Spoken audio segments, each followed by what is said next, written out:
सोलापुरातील पूर्व भागात माय डिनिम या ठिकाणी होलसेल दर रिटेल मध्ये उपलब्ध। 3 जीन्स मिळवा फक्त 1200 रुपयात आणि 3 टी शर्ट मिळवा फक्त 1000 रुपयात। पल्लवी राजेश महेश्वर यांनी त्यांच्या भावाच्या मृत्यूबाबत गंभीर आरोप केले।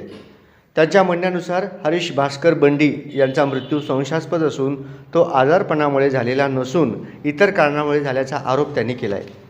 पल्लवी महेश्वर यांनी असा दावा केला की हरीश याचे सख्या बहिणीच्या बहिणीसोबत संबंध होते। या प्रकरणात संध्या यादगिरी अलवाल, त्यांचे वडील यादगिरी अलवाल आणि आई अंबिका अलवाल यांचा सहभाग असल्याचा आरोप कुटुंबियांनी केला आहे। या तिघांना अटक केल्याशिवाय आमच्या दादाचा मृतदेह येथून नेऊ देणार नाही अशी ठाम भूमिका कुटुंबियांनी घेतली आहे। कुटुंबियांनी दिलेल्या माहितीनुसार बुधवारी रात्री हरीश एका गॅदरिंगसाठी गेला होता, मात्र त्यानंतर तो परतलाच नाही। त्या रात्रीपासून कुटुंबीय त्याचा शोध घेत असून अक्कलकोट तालुक्यासह विविध ठिकाणी शोध घेण्यात आला, मात्र तो कुठेही सापडला नाही। या प्रकरणामुळे परिसरात खळबळ उडाली असून पोलिसांकडून सखोल चौकशी सुरू आहे। कुटुंबियांनी दोषींवर तात्काळ कारवाई करण्याची मागणी केली आहे। आम्हाला भांडायला येत नाही, त्यांच्यासारखं बोलायला करायला येत नाही हो आम्हाला। लई चालबाज लोक आहेत हो, ड्रामेबाज लोक आहेत। आम्हाला काय न्यायाने आम्ही त्याला विचारायला गेलो, पोरगी न्यायाने विचारायला गेलो तरी त्यांनी कुत्र्यासारखा हाकलला आम्हाला।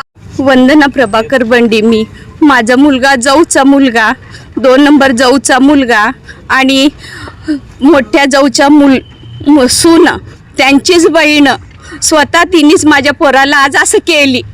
किती त्यांच्या 3दा गेलो आम्ही त्यांच्या घरी मागायला। पोरग एवढं ते 6 वर्षापासून चाललंय म्हण त्यांचं। बरं जाऊ दे बाबा, आम्हाला 2 महिने झालं कळायले, जाऊ दे म्हणून त्यांनी ते पोलीसला टॉर्चर केले, तर म्हणजे त्याच्याशी बोलू नको करू नको म्हणून फोन बंद ठेवलेत।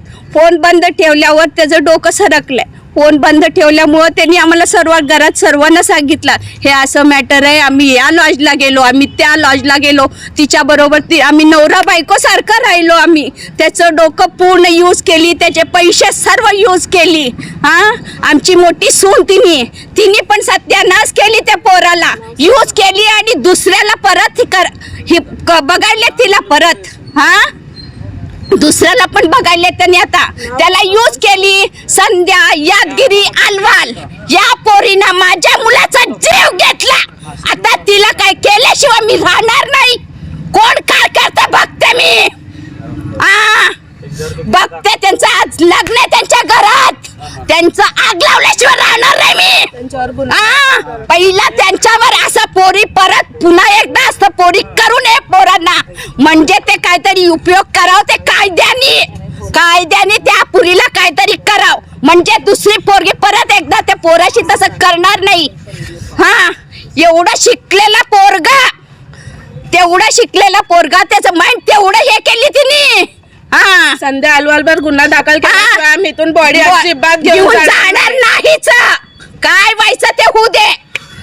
प्रभाकर बंडी म्हणजे मी मॅरिड आहे, पल्लवी राजेश महेश्वरम, आणि माझा भाऊ हरीश भास्कर बंडी त्यांनी आज का माहीत नाही पण फाशी घेतलेली ही न्यूज आलेली आहे। माझ्या वहिनीसोबत सख्या वहिनीच्या बहिणीसोबत त्याचं रिलेशन होतं। तिचं नाव संध्या यादगिरी अलवाल आणि तिला अटक केल्याशिवाय त्यांच्या वडील यादगिरी अलवाल आणि त्यांची आई, त्याच्या आईचं नाव काय ग, अंबिका अलवाल, यांना तिघांना अटक केल्याशिवाय आम्ही आमच्या दादाला इथून घेऊन जाणार नाही। किती दिवसापासून घरातून गेले होते, निघून काय आम्हाला 2 महिने बुधवारी नाईटला निघून गेला तो घरातून, गॅदरिंगला जातोय म्हणून गेलाय। घरात माझ्या बहिणीच्या मुलाचं गॅदरिंग होतं, तिकडे जाणार म्हणून सांगितलं तो, पण ॲक्च्युली घरात एक सांगितलं आणि त्यांनी गेला दुसरीकडे। आम्ही त्या रात्रीपासूनच शोध लावत आहे पण कुठंच नाही भेटला तो। आम्ही अक्कलकोटला पण फिरून आलो, पूर्ण अक्कलकोट, नाही भेटला तो आम्हाला। त्यांच्या घरी गेल्यानंतर मुलगी मागायला गेल्यानंतर त्यांनी काय म्हणाले, काय आम्ही नाही देणार एवढंच बोलले त्यांनी। 3-4 वेळा नाही भेटलं म्हणून पंचांग नाही जुळलं म्हणून त्यांनी असं बोलले, पण ऍक्च्युली त्यांनी त्याची आई पण माझ्या भावासोबत फिरली त्या मुलीला घेऊन। हे सर्व आधी करताना त्यांना नाही कळालं का नाही द्यायचं आहे म्हणून त्यांना। कधी गेला होता त्यांच्या घरी, मंगळवारी गेला, मंगळवारी सकाळी गेले होते त्यांच्या घरी। बुधवार त्यांनी घरातून हां, मंगळवारी त्यांच्या घरी गेलो. आमचे 2 नंदा त्यांनी आहेत, आमचे जाऊची बहीण त्यांनी, आमचे मालक आणि परत आमचं धीर त्यांना घेऊन गेलो. 5-6 जण गेलो नीट बसला केलं, पाणी दिलेत नाही घेतलं आम्ही, आम्हाला काही हे नव्हतं. जाऊ दे म्हणून बसला बोलवायला होते ना, संध्याला बोलवा तुम्ही म्हणताना आम्ही आई वडील जिवंत असेपर्यंत संध्याला त्याच्यासमोर आम्ही आणत नाही. कशाला आणत नाही? तेव्हा फिरताना वाटलं नाही का तुम्हाला? ते फिरताना मी डबा बांधून बाटलो का तिला? असं म्हटला त्यांनी वडील. अशी छाती मारून तुम्हाला देत नाही मी, पंचांग जोडलं नाही. एका मुलीला दिलाव, दुसऱ्या मुलीला देऊन आम्ही फाशी घालायचं नाही आम्हाला. हां, आता आमच्या मुलाला फाशी घातलाव का तुम्ही? हां, तेवढं विचारल्यावर केल्यावर तरी ते गडी माणसं म्हटले तर तसं नाही भाऊजी. आता त्यांनी तेवढं हे पुढच्या स्टेपला गेलेत त्यांनी. आता आम्ही दोघं नवरा बायको सारखं आहे म्हणताना तुम्हाला कळायला पाहिजे ना. आमचे मालक म्हटले त्याला, त्यांच्या वडिलांना, బావ అట్లా కాదు, ఇప్పుడు నువ్వు ఆ పిల్లకి ఇస్తావు, ఇచ్చినాక ఆడ ఇంటికి పోయినాక ఆ పిల్ల మంచి ఉంటుంది, దానికి ఏమన్నా టార్చర్ పెట్టేసేసి ఆడ ఎట్లా ఉంటుంది ఆ విచారతోని మేము ఇవాళ మీకు అడగంకి వచ్చినాం మేము ఇంటికి. తరి నువ్వు బావ మాది విచార చేస్తలేవు. ఏ పో అప్ప, నడువు కదా నీకు, నడు నువ్వు బయట పైలట్ నుంచి शेवट నుంచి ఒక్కటే చెప్తున్నా నీకు, బయటకు నడువుन राणी. तमाशा जेंకొచ్చిరా మా ఇంటికి? म्हणजे मुलगा हे होत आहे, जाऊ दे त्याचं डोकं हे झालं, जाऊ दे बाबा, पाय पण पडते म्हटले त्याच्या. ए ले माक इच्छेडले नी काल मोक्तन बीर बैठक कोणरी, काल मोक्तन बैठक कोणी कुत्र्यासारखं हाकलला त्यांनी, तरी पण उभारला मी त्याच्याकडं. जाऊ दे, पोराचं डोकं हे होईना हो, काय करता मग? पाय पडलं तरी ते पोरगा जिवंत झाला असता. त्याचं शेवटचं एकच इच्छा होती, त्या पोरीला माझ्या समोर बसवा. ते बाबा बसवलाच नाही. त्यांनी असं ओढलं त्याला. अरे वलू ए मांटलेरा ओद्दूरा, वलू ए मांटलेरू वा म्हणून आमचं धीर असं ओढलं तर नी नेमन शेसकुंटा नी नेमन चेसकुंटा म्हणून बसला हो. त्या दिवशी पूर्ण ते मंगळवारी डिप्रेशनमध्येच होता. रात्री कधी झोपला काय माहीत नाही. परत बुधवारी सकाळी किती वाजले? 10-11 वाजले, 12 वाजले. ते आमचे पाहुणे आले ते 11 वाजता. मी म्हटलं अरे लेव रावल सुट्टालो चिंडू, उठ म्हटले.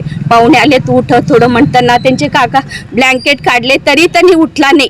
परत नंतर 12:30ला ते जाऊन त्याला रागवून करून आंघोळ कर म्हणताना, तेव्हा 12:30ला आंघोळ केला त्यांनी. 12:30ला आंघोळ करून त्यांची मम्मी जेव म्हणताना 2-4 घास काहीतरी खाल्ला बघा. 5:30ला जे शाळा सुटलं ना, आमच्याकडे तिथं शाळा आहे, ते शाळेचे पोरी यायले तर त्याच टायमाला त्यांनी गाडी घेऊन असं गेला. मी ते आरिश होतून ना म्हटले. हां म्हटला, ते आमचे जवळही होते त्यांनी. हां वंदी श्रीगंधी गॅदरिंग उन्नदी कर्णिक नगर की आडकी ओतून डाकता म्हटला. बरं म्हटलं. गॅदरिंग झालं 10 10:30. आम्ही 9:30 वाजल्यापासून फोन करायला. आमचे मालक 9:30ला केलेत, उचलला. 10ला 9:30ला केला. 9:30ला केल्यावर गॅदरिंग लावून ना श्रीगंधी म्हटला. बरं म्हटलं, गॅदरिंगमध्ये आहे म्हणतं जाऊ देते, डिप्रेशनमध्ये आहे थोडं, ते गाणे ते ऐकलं की थोडं हे होतंय, ते मन डायवर्ट होतंय म्हणून बसलो आम्ही. जाऊ देच, गेलं तर गेलं म्हणून.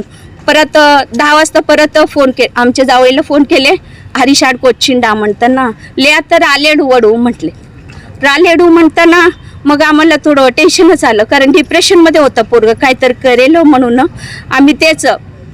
तरी दुपारी त्याला म्हटले होते, मंगळवारी संध्याकाळी आल्यावर आमचे धीर त्यांनी सर्वजण बसलो. असं नाही रे, आपण दुसरी मुलगी करू तर. ले मला एकटीशीच राहायचंय, एकटीशीच होतो मी, एकटीशीच राहायचंय मला 4 चौघं नको, मी करून घेणार नाही, स्पष्ट म्हटला त्यांनी. नसतं रे, लोक आता किती फिरायलेत करायलेत रे, जाऊ दे म्हटले.